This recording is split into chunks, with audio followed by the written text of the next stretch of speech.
Well, let's get down to Canberra and bring in the Shadow Attorney-General Andrew Wallace. He's in our 2GB studios at Parliament House. Andrew, good morning to you. Good morning, Mark. Good morning to your listeners. Fair bit happening down there, mate. What do you mean? Well, can you shed any light on when this leadership spill will happen? Will it be post-question time tomorrow morning? Any idea? No, look, I mean, it hasn't been confirmed, but given that estimates are on this week, I would assume it'll be tomorrow morning. I know you've been a supporter of Sussan Ley's. Does Correct. she still have your support? Absolutely unequivocal. And you'll be voting in favour of her at this leadership spill? I most certainly will be. Is her position tenable, given the news poll and the fact that the primary for the coalition has gone from 32% to 18% under her leadership? Mark, there's no doubting that the polls are not good, and that's an understatement. But I think we need to see this in context. Sussan has been the leader of the party since May of last year, coming off the back of two consecutive electoral defeats, the last of which were very significant. The leader of the opposition is the toughest job in politics at the best of times. But you throw in that two bust-ups with the coalition, with the National Party, which were not Sussan's fault, I have to add. And you throw in the huge cost of living crisis that Australians are feeling right now. Australian standard of living has dropped fastest and furthest than any other country in the OECD. We all know it. Doesn't matter whether you're a janitor or whether you're a brain surgeon. Everybody's got more month at the end of the money because of the cost of living and inflation crisis that this government has caused. So the average punter on the street is very angry at the government. They're angry at the Prime Minister, but I absolutely accept that they're also angry at us, because most Australian adults understand that to have a good government, you need a good, effective, united opposition, and we've let them down on that. So we've got a lot of room to move, a lot of improvement to make in that regard, and I would just call upon all my colleagues to unite behind the leader, and I hope that will be Sussan Ley. Any word on numbers? Has Angus got the numbers to become leader? My reading of the tea leaves is that Sussan still has the numbers. All right, so this could be very close whenever this leadership spill happens. I just want to just seize on this polling, right? Because I know that politicians, and you've been in the game long enough to know that politicians like to downplay polling, but behind the scenes a lot is made of them. I want to make very clear that I think Sussan Ley has done the best job that she can possibly do. She's worked tirelessly, and I think her handling of the Bondi terror attack has been wonderful. She's been magnificent supporting the Jewish community. Outstanding. But when an opposition leader cannot make any ground in those polls, given the fact that the Prime Minister was dragged kicking and screaming to a royal commission, if you can't make any ground in the polls on a government of the day that has failed a section of our community in the wake of a terror attack, how can you continue as an opposition leader? Well, I mean, that kind of an attitude sort of relies upon the messianic form of politics, that the person at the top is the Messiah and, we all follow blindly. I think that we all have a responsibility to hold the government to account.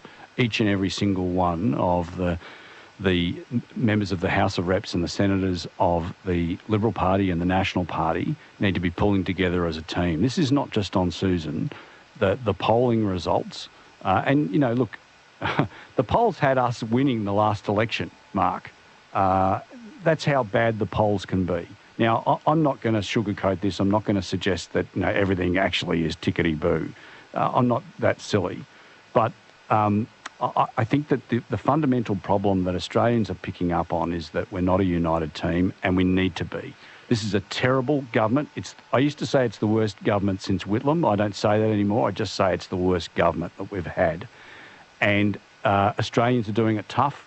The cost of living has gone through the roof. Small businesses are closing down at a rapid rate of knots, the largest in history. And they're the people that I feel sorry for. They're the ones that I'm here for. They're the ones that my colleagues are here for. And we need to change this government. We need to get back to basics with good, strong, conservative policy development and hold this government to account. And I think that the polls will turn. I mentioned that Sarah Hanson-Young is apparently already out there pushing the whole misogyny thing, the fact that Sussan Ley could be usurped, given she's the first female Liberal leader. Do you buy into this argument that is being pushed by some? Well, I mean, I wouldn't expect anything less from that senator. But look, these things are always messy. It doesn't matter whether you're a bloke or a woman. Whenever there's a leadership challenge, unfortunately, there's always going to be some blood on the floor, and it is very, very messy. Politics is a blood sport, and we just need to get this over and done with as soon as possible so that we can get back to the main game, and that's representing Australians and their best interests. Well, what's your relationship like with Angus Taylor, and what does he bring to the table?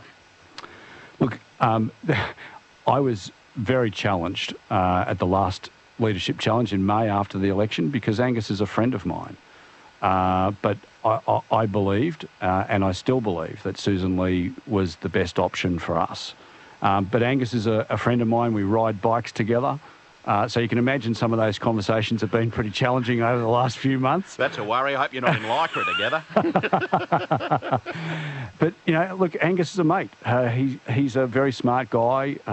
You know, look, no matter what happens as a result of this, I was talking with Phil Thompson in the chamber just earlier, and we shook hands and we said, look, you know, no matter what happens, we have to unite together after all this is over and pull behind the leader, whoever that leader may be. I just hope that it's Sussan. All right, one last one, just back to the numbers, right? And you made mention that you think Sussan might still have the numbers. So off the back of that, if the numbers still aren't clear and the vote is close, won't the outcome prove that, if anything, the party will continue to not be united, given there needs to be a clear, definitive vote on who should lead the party?